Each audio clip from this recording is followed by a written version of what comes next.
how many of you are creatives? Designers, engineers, entrepreneurs, artists, or maybe you just have a really big imagination? Show of hands. Okay, that's most of you. I have some news for us creatives. Over the course of the next 20 years, more will change around the way we do our work than has happened in the last 2,000. In fact, I think we're at the dawn of a new age in human history. Now, there have been 4 major historical eras defined by the way we work. The hunter-gatherer age lasted several million years.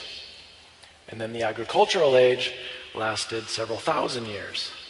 The industrial age lasted a couple of centuries. And now the information age has lasted just a few decades. And now today, we're on the cusp of our next great era as a species. Welcome to the Augmented Age. In this new era, your natural human capabilities are going to be augmented by computational systems that help you think, robotic systems that help you make, and digital nervous system that connects you to the world far beyond your natural senses. Let's start with cognitive augmentation. How many of you are augmented cyborgs? I would actually argue that we're already augmented. Imagine you're at a party and somebody asks you a question that you don't know the answer to. If you have one of these, in a few seconds, you can know the answer. But this is just a primitive beginning. Even Siri is just a passive tool. In fact, for the last 3.5 million years, the tools that we've had have been completely passive. They do exactly what we tell them and nothing more. Our very first tool only cut where we struck it.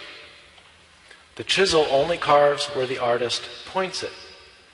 And even our most advanced tools do nothing without our explicit direction. In fact, to date, and this is something that frustrates me, we've always been limited by this need to manually push our wills into our tools, like manually, like literally using our hands, even with computers. But I'm more like Scotty in Star Trek. I want to have a conversation with the computer, right? I want to say, computer, let's design a car. And the computer shows me a car. And I say, no, more fast-looking and less German. And bang, the computer shows me an option. Now that conversation might be a little ways off. It's actually probably less than many of us think. But right now, we're working on it. Tools are making this leap from being passive to being generative. Generative design tools use a computer and algorithms to synthesize geometry, to come up with new designs all by themselves. All it needs are your goals and your constraints. I'll give you an example. In the case of this aerial drone chassis, all you would need to do is tell it something like it has 4 propellers, you want it to be as lightweight as possible, and you need it to be aerodynamically efficient. And then what the computer does is it explores the entire solution space. Every single possibility that solves and meets your criteria. Millions of them. It takes big computers to do this.